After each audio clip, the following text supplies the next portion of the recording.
નમસ્કાર દર્શક મિત્રો, અભિનવ ભારત ન્યૂઝમાં આપનું હાર્દિક સ્વાગત છે। હવે જોઈશું સમાચાર વિસ્તારપૂર્વક। સુરતના માંડરજા સ્થિત ખાજાનગરમાં ખાડીપુરના પાણી ઉતર્યા બાદ ઠેર ઠેર ગંદકીના ઢગ જોવા મળ્યા હતા। જે મામલે મનપાની ટીમે સફાઈ કરવા ન આવી હોવાના આક્ષેપ સાથે આજે કોંગ્રેસી કાર્યકરોએ સફાઈ અભિયાન હાથ ધર્યું હતું। ત્યારે સફાઈ કરતા કોંગ્રેસ નેતા અને કાર્યકરોને પોલીસે ડિટેઇન કરી કાર્યવાહી હાથ ધરી છે। સુરતમાં ખાડીપુર બાદ સુરતીઓ માટે વધુ એક મોટું સંકટ તૈયાર છે। ખાડીપુરના પાણી ઉતર્યા બાદ અસરગ્રસ્ત વિસ્તારોમાં ઠેર ઠેર ગંદકીના ઢગ જોવા મળ્યા હતા। આને કારણે મોટાપાયે બીમારી ફેલાવાનો ભય છે।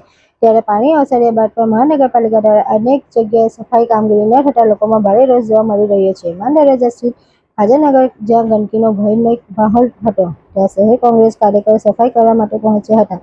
જોકે સફાઈ અભિયાન શરૂ થતાં તે પહેલા જ પોલીસે તેમને અટકાયત કરી લીધી હતી। સલાબતપુરા પોલીસે કોંગ્રેસના 10 કાર્યકરો ડિટેઇન કર્યા હતા।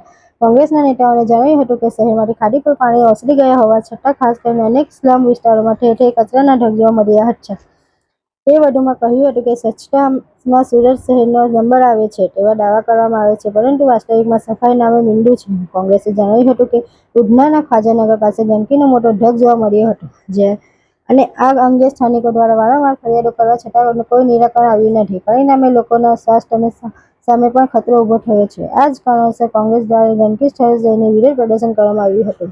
મારું નામ રહીસાબેન શેખ છે, સુરત શહેર મહિલા કોંગ્રેસ પ્રમુખ। આ ખાજાનગર વિસ્તાર છે લિંબાયત ઝોનનું। અહીંયા અમે લોકો એ પ્રોગ્રામ રાખવામાં આવેલું છે કે જે 5 દિવસથી પાણી ભરાઈ ગયેલું હતું।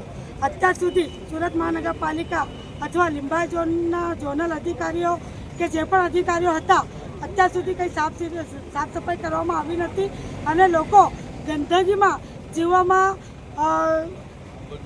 બહુ જ મુશ્કેલ થઈ ગયેલું છે। તો એના લીધે યુથ કોંગ્રેસ અને તમામ અમારા કોંગ્રેસના કાર્યકર્તાઓ મળીને આ સાફ સફાઈ કરવાનું અભિયાન અમારે કોંગ્રેસ દ્વારા કરવામાં આવ્યું છે।